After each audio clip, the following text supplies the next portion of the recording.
noite a todos. Como sempre fazemos, vamos iniciar as nossas atividades com uma prece para nos ligar mais intimamente com essa equipe espiritual que está aqui nos acolhendo, observando as nossas necessidades. Então, para isso, que nós estejamos com a mente desligada lá de fora, nos colocando inteiramente aqui dentro, para poder receber todas essas benesses que o mundo espiritual nos reserva para a noite de hoje. Por isso, então, Senhor, nós agradecemos a Ti e aos benfeitores espirituais da nossa Casa Paulo de Tarso, rogando que o Teu amparo esteja sempre conosco. Nos ajuda, Senhor, a nos mantermos firmes no propósito de praticar as instruções que nesta noite nós iremos receber através da mensagem trazida pelo Mestre Jesus no Teu Evangelho. Que a Tua inspiração divina conduza o estudo preparado para a noite de hoje, através do nosso querido irmão Sérgio, e então neste momento expressamos a nossa gratidão, Jesus, por mais essa oportunidade que Tu nos concedes, pela Tua misericórdia, esses momentos de reflexão em que nós estamos buscando um pouquinho mais do nosso progresso espiritual. Permaneça, pois, então, conosco, Jesus, agora e sempre, e que assim seja. Nossa boa noite a todos. Está meio fraquinho esse boa noite, hein? Muito bom. É um prazer estar mais uma vez aqui nesta casa, né? Rever os amigos e aproveitar esse curto espaço de tempo que nós temos para refletirmos em torno do Evangelho do nosso Mestre Jesus, que é sempre muito oportuno. Que a paz do nosso Mestre seja conosco. O tema que nos foi solicitado para refletirmos nesta noite de sábado, né, trata do auto-perdão. Mas não tem como falar do auto-perdão se não falarmos no perdão. Então vamos começar pelo perdão, né? E o que nos diz a nossa veneranda doutrina espírita com referência ao perdão? Capítulo 11 da obra Jesus e o Evangelho à luz da psicologia profunda, de Joana de Ângeles Espírito, através das venerandas mãos de Divaldo Pereira Franco.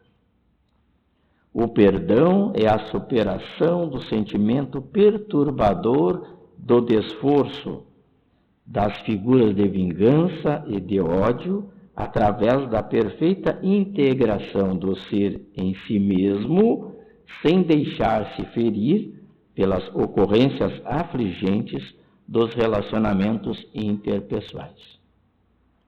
Somos todos espíritos, queridos irmãos e queridas irmãs, a caminho da luz, vivendo neste plano de provas e expiações.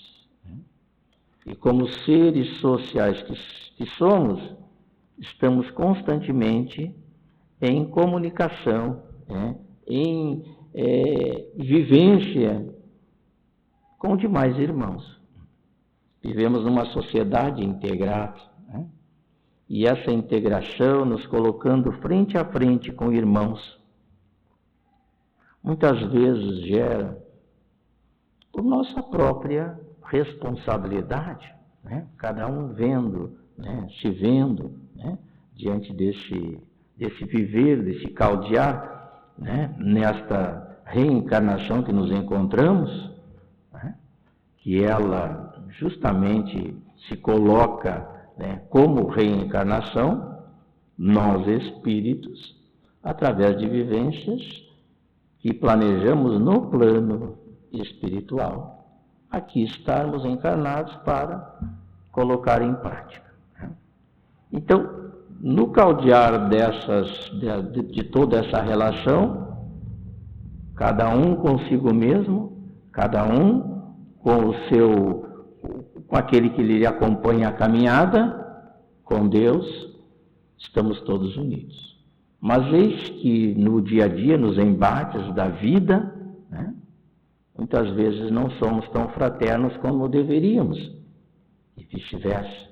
Né? E aí somos como que assaltados, né, pelo fato de muitas vezes não refletirmos. Né?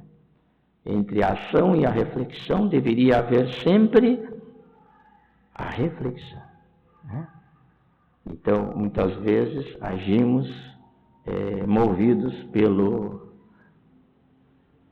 pela nossa própria imperfeição, fazemos algo ao nosso irmão que não é bom, que não é, digamos assim, o correto. E aí caímos em nós mesmos. Muitas vezes precisamos pedir perdão ao irmão. Não que o irmão precise do nosso perdão, mas somos nós nos dando conta das nossas faltas, né, para liberar a nossa consciência perturbada. Né? Porque quando nós não agimos de acordo com a lei do Cristo, quando nós não somos fraternos, né, a nossa consciência, nós como consciência, nos cobramos. E aí é muito sério. E aí precisamos, né, pedir perdão ao nosso irmão.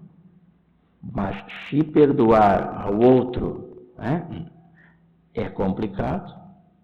Porque nós que estamos na caminhada espírita, sabemos muita coisa de perdão. Agora, e a prática, meus irmãos? E a prática, pergunto a mim mesmo. Quantas vezes nos vemos fazendo algo que sabíamos que não deveríamos fazer? Então precisamos ainda caminhar nesse sentido de desenvolver em nós a capacidade de perdoar, que não é fácil perdoar. Né? Vem aquela nesga do orgulho. Se eu perdoar ao meu irmão, eu estarei sendo conivente com o erro dele. Não, isso não significa. O perdão não significa conivência. O perdão significa o entendimento das coisas. E aquele que perdoa, como nos diz o Evangelho, é sinal que progrediu, que cresceu, que evoluiu, que está se dando conta da verdadeira ação que todos nós devemos fazer. O que se entende por auto-perdão? O perdão a si mesmo.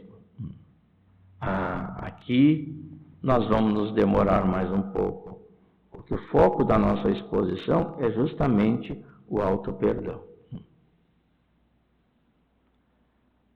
O que nos diz, então, a doutrina com referência ao auto-perdão? O perdão a si mesmo, né? É o processo essencial de libertação da culpa improdutiva, permitindo que o espírito aprenda com seus erros e retorne sua caminhada evolutiva em paz.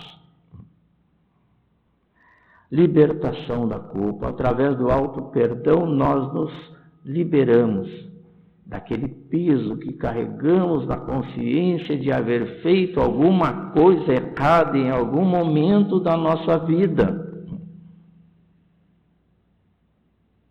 Como Cristo, se estivesse aqui, poderia nos questionar. Aquele que estiver sem pecado, atire a primeira pedra nessa mulher. E desta passagem evangélica nós vimos que ninguém atirou pedra nenhuma. Porque nesse momento o Cristo fez daquela mulher um espelho onde todos se viram.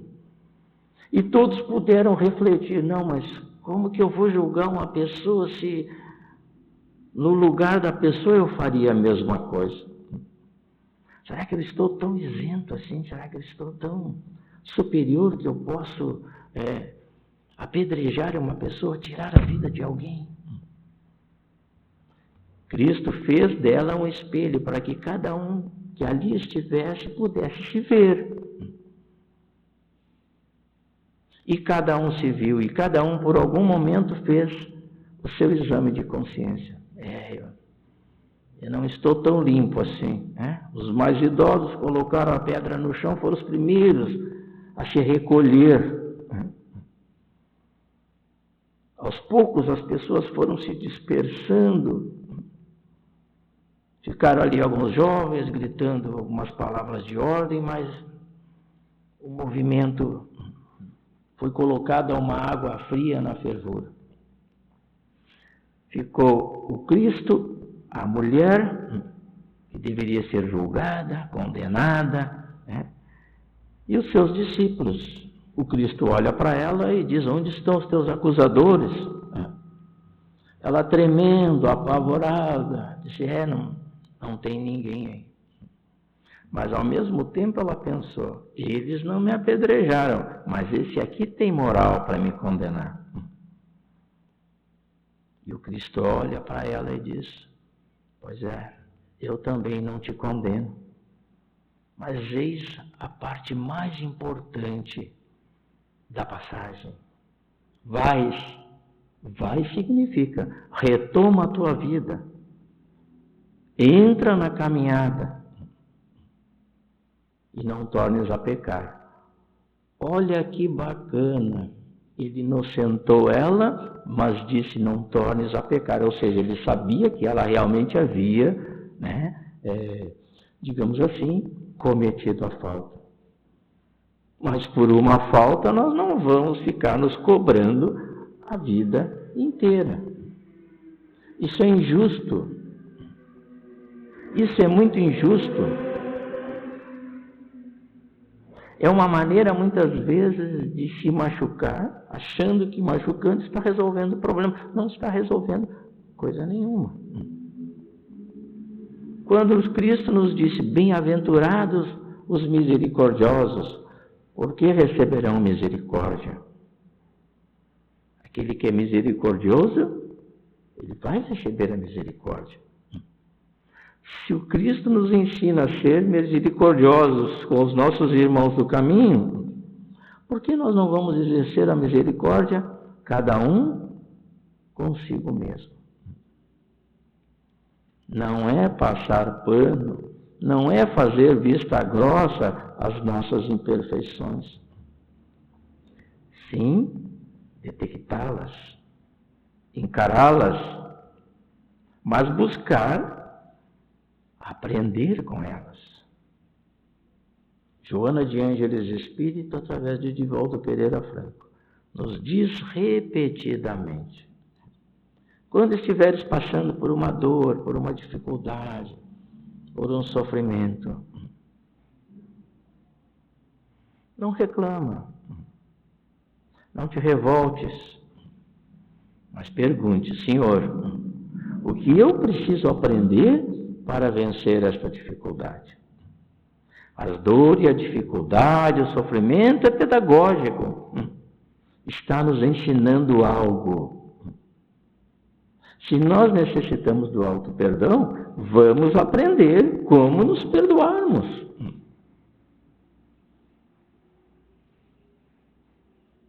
Vamos ser misericordiosos, cada um para consigo mesmo. Por que se culpar por coisas que nós já fizemos e que já passamos, que já é passado?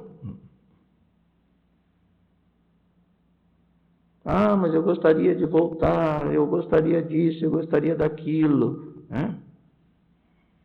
Muitas vezes, quando nós estamos encarnados, nós temos oportunidade de pedir perdão, nós temos oportunidade, deixando o orgulho de lado, de ir ter com o nosso irmão.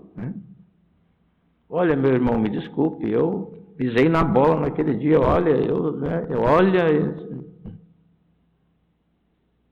E isso muitas vezes dentro da própria família. E a gente não consegue vencer. Mas graças a Deus nós sabemos que a morte não é o fim de tudo. Que a morte nem existe. Ele é apenas um processo de transformação. Somos espíritos imortais a caminho da luz. momentaneamente encarnados, passando por experiências adredemente preparadas, de acordo com a nossa necessidade. Portanto, os desafios que nós encontramos na vida têm a ver conosco. Vamos abraçar esses desafios, né, e dizer: olha, está pesado, está muito complicado, mas eu não estou sozinho. Quando eu vim para cá, Deus me confiou um anjo de guarda. Vamos sintonizar com esse anjinho de guarda. Quando Deus nos enviou para cá, nunca cortou o canal. Através do nosso pensamento, estamos sempre ligados à espiritualidade. Ninguém está só. E quando resolvermos realmente arregaçarmos as nossas mangas e vencermos os desafios que se estão preparados, que nós mesmos pedimos, que nós mesmos planejamos no plano espiritual, uma pleiade de espíritos vem nos auxiliar, né, a vencer. Vamos vencer uma etapa, vamos vencer uma outra etapa, vamos vencer o problema. Surgirão outros, porque somos espíritos ainda em experiência, em crescimento. Então, aparecerão. O que eu já fiz, se eu não puder reparar nesta vida, será reparado numa outra existência. O que eu já fiz, que eu gostaria de fazer diferente, isso é maravilhoso. Quando eu volto atrás, 1 ano, 2 anos, 10 anos, pelo que eu vejo aqui, dá para voltar uns 60 anos atrás, tranquilo. O que acontece? Puxa, é muito tempo para manter isso pesando o nosso coração, a nossa mente. Vamos pensar que o que nós fizemos lá atrás é o que nós fizemos, que nós tínhamos condições de fazer. Com aquilo que nós já tínhamos conhecido, com aquilo que nós já amealhamos em termos de conhecimentos morais, né? E o momento em si foi o que se nos apresentou e foi o que nós fizemos. Mas não estava legal, não foi legal. Isso me atormenta, isso me persegue. Vamos dar uma parada. Vamos dar uma parada e refletir. Se aquilo que eu fiz lá atrás, hoje eu faria de novo? Puxa, aí está ruim. Aí está ruim porque significa que eu não mudei nada. O que eu fiz, eu faria de novo. Então não houve mudança. Se não houve mudança, não há progresso. Se não há arrependimento, não há progresso. Agora, todo esse tempo me atormentando significa que mexeu comigo. E se mexeu comigo, eu tenho que dar uma resposta. Que resposta que eu tenho que fazer? O que passou é passado. Se eu voltasse lá, eu faria totalmente diferente, porque hoje eu sou uma pessoa totalmente diferente. A doutrina espírita me iluminou. A morte não existe. Se eu não trabalhar essa questão, eu vou levar para o túmulo. E como a gente sabe que só vai para o túmulo é o nosso corpo de carne, o espírito continua vivo, vai continuar atormentado, com certeza. Por que não resolver essa questão agora? Se eu faria diferente, significa que eu mudei. E o mudar nos permite olhar para frente. E nos perdoarmos significa aliviar a nossa consciência. Ninguém consegue progredir para a consciência pesada. A culpa é tóxica. Ela corrói e paralisa as forças, não só da mente, como do corpo. Ela nos coloca num estágio vibratório tão baixo que nós sintonizamos com as mentes desencarnadas que vibram nesse mesmo jaez. E ao invés da gente elevar o pensamento e sintonizar com os bons espíritos, a gente acaba sintonizando com os espíritos desse jaez, dessa frequência mais baixa, portanto, ainda sedentos de luz, que vão se reunir a nós. E o que vai acontecer? Aquilo que nós poderíamos trabalhar pelo nosso progresso, nós estamos atrasando o nosso progresso. E quando a gente quer progredir, a gente tem que se unir àqueles que querem o nosso bem. E não aqueles que se cristalizam numa determinada faixa evolutiva e ali hibernam. Não, o espírito foi feito para progredir. Nós não fomos feitos para alimentar vícios. Nós fomos feitos para sermos virtuosos. Mas eu erro, eu sou uma pessoa assim, assado, eu não gosto de mim, eu faço tudo errado. Por que essa baixa autoestima se somos filhos de Deus? Todos nós temos dentro de nós a essência divina, que deve ser trabalhada. Deus não nos fez perfeitos, porque senão o resultado da perfeição que nós viveríamos seria mérito de Deus. Deus não nos fez imperfeitos, porque Deus, da perfeição absoluta, não poderia fazer nada imperfeito. Então Deus, na sua sabedoria, nos fez perfectíveis. Perfectíveis. É a criatura que é suscetível a atingir a perfeição. O Evangelho segundo o Espiritismo, capítulo 17, cheio de perfeitos. Ali Kardec nos orienta bem. Deus é a perfeição absoluta. A perfeição que nós podemos alcançar é a perfeição relativa, suscetível a cada um de nós no estágio evolutivo que nos encontramos. Tarefa pessoal e intransferível. E não adianta dizer, me deixa quieto aqui no quarto, no escuro, que eu não quero ver ninguém, não quero saber de ninguém, não quero estudar, não quero progredir, não quero fazer nada.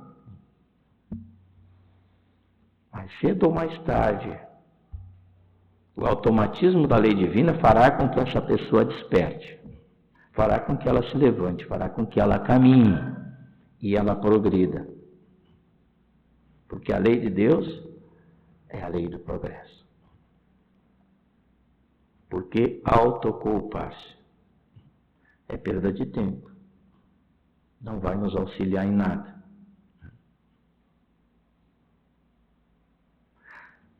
Jesus, quando esteve na terra, começou a sua tarefa de implantação do reino de Deus no coração das criaturas, com 12.